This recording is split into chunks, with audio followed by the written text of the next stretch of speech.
Hello, Dubai. Hello. How you doing? This is the fullest Q&A so far, and I think it's because we have someone who's starred in Star Wars, all of the Harry Potter films, Leprechaun. He's had to put up with Carl Pilkington on a trip into Asia, and most recently he's had a very successful sitcom in the UK, Life's Too Short. Fantastic. Ladies and gentlemen, Dubai, Warwick Davis. Nice one. Thank you very much. Thank you. Thank you. Wow, this is nice. What a lovely welcome. Thank you very much indeed, everyone. Thank you. It's an absolute pleasure to be here. Can everyone see okay? I'm a bit low down here. But yeah, look, standing room only at the back there. So yeah, welcome. We're going to have just a kind of informal chat. Everyone can ask questions, I guess, as well. They will. I think I'm going to ask a few questions you first. Go I'm ahead. going to abuse my position of power and ask a couple of questions first, because it's, okay. like, it's personal. It's just me and you. There's no one else here. It's just me and you, all right? Just having a little chat. Yeah. So, Life's Too Short. They just had the Easter special in the UK. Yes. That's been a phenomenal success in the UK. Yeah, I mean, it's and been worldwide. Yeah, it's been all over. I mean, I was very impressed to realise that people had seen it over here, and obviously lots of other places in the world. I think it's shown in over 100 countries now. Yeah, we did just have an Easter special, which was terrific, actually. It's a cameo from Val Kilmer in this one. So you can imagine the topic is more about Willow than it was even in the series. And it was great to share the screen with him again after 25 years. We hadn't done anything together in that time. And this year actually celebrates the 25th anniversary of the Willow coming out in cinemas with a Blu-ray as well. So, yeah. Fantastic. Which is really good. Now, of course, you was in the last Star Wars, Episode 6. Yes. Episode 7's being written. Will Wicket come back? Well, I don't know. I don't think they're going to necessarily go the way of having more Ewoks. Do you? I mean... But they're so cuddly. Oh, they are cuddly and they are lovely. But, I mean, Ewoks divide the fan community. I'm sure there are some haters amongst the crowd here as no, well. there's no haters here. Yeah, I can imagine there might be. But yeah, I mean, Ewoks divide the fan community. I don't think they'll be back for episode 7. I mean, the story's going to have moved on some years. I don't think the rebels are still hanging around on Endor partying, do you? Well, I think a lot of them were killed, weren't they? So, you know, Yeah, but there was still a little group having a party. Vader was on the fire, wasn't he? Yeah. You know... Was that barbecue? I Do should Ewoks eat people? No, they don't. But Oh, I okay, think Vader's gone out by now, and then the rebels have said, thanks a lot, Ewoks, see you later. They've flown off somewhere else, and that's where the story's going to pick up. This isn't official, by the way. Yeah. Everyone's tweeting Spoiler this. alert. Oh, my God, Spoiler alert. Episode 7 is the return of the Ewoks. Yes. Just remember. So, there you go. Okay, so we've done Harry Potter, 8 films? There's been 8 of them. All right. I think we found the that. demographic. Harry Potter. Harry Potter, yeah. So there have been 8 of those, yeah, and I was in all of them, fortunately, very fortunately, playing all sorts of different characters. The great thing about the work that I do in those films is that they can disguise me with various prosthetic makeups and make me look different, which allows me then to appear in all of the films. But not only that, I can appear in the same film twice as 2 different characters. So taking the last film as an example, Deathly Hallows Part 2, I was Griphook, and then I died, and I was Flitwick. So, which is good, because I would think what they felt with that, thought, oh no, Warwick's, you know, he's dead on screen, the film's not going to be as good, but yes it is, because he's Flitwick, he's in it again. You know what I mean? Otherwise, I think people had just left. Did you get double pay for that, though? No, double you don't. Bubble? You just get the same It's going to be money. double bubble. Yeah, you just get the same thing. I mean, I never had to do it at the same time, though. That would have been awkward. Yeah. You know, if Flitwick and Griphook had a scene together, you know, they could have done it, but it would have been more tricky. Okay, so after Harry Potter, how did you get involved with Ricky Gervais, and why? Well, my initial involvement with Ricky came with a weird phone call, actually. A long time ago, not in a galaxy far, far away, in my kitchen at home. The phone rang and I answered it, and the voice said, hi, it's Ricky Gervais. And I went, oh yeah, who is it?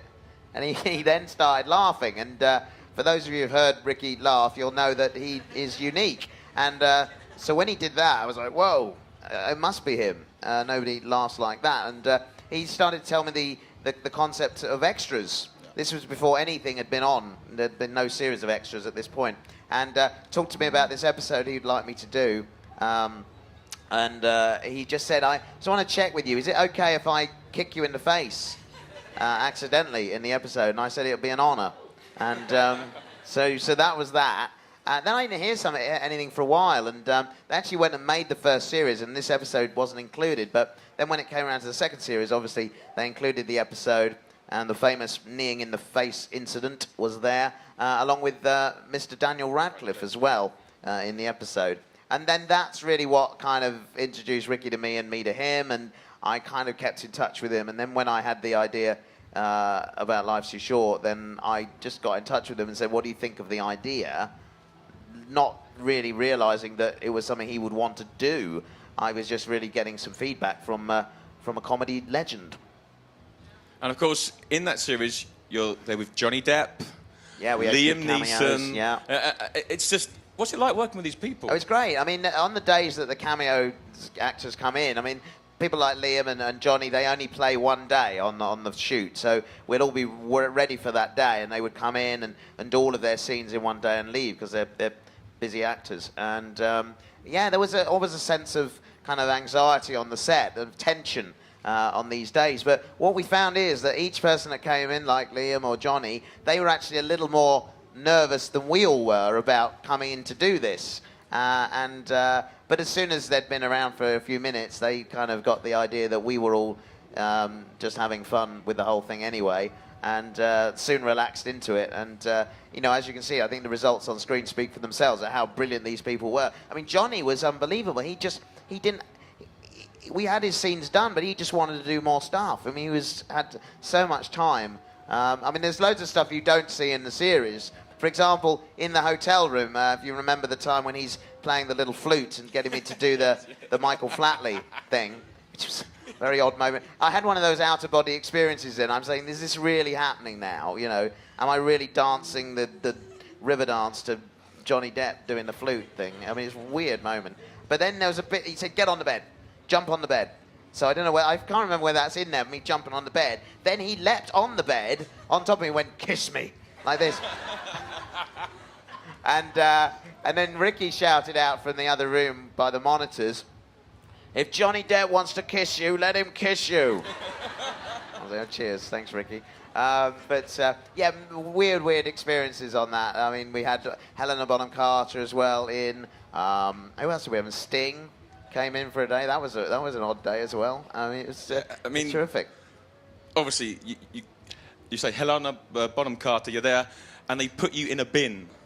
Yeah, They make you stand in a bin. Well, the idea like of that was showing really the kind of hierarchy amongst in the acting profession. So if you go on as a supporting artist or an extra, you're kind of very far down the scale. And if you're doubling for somebody or a stand-in, you're even further down in the hierarchy. And then it increases up to the lead star of the piece. Obviously, can, you know, do what they want and fire whoever they want.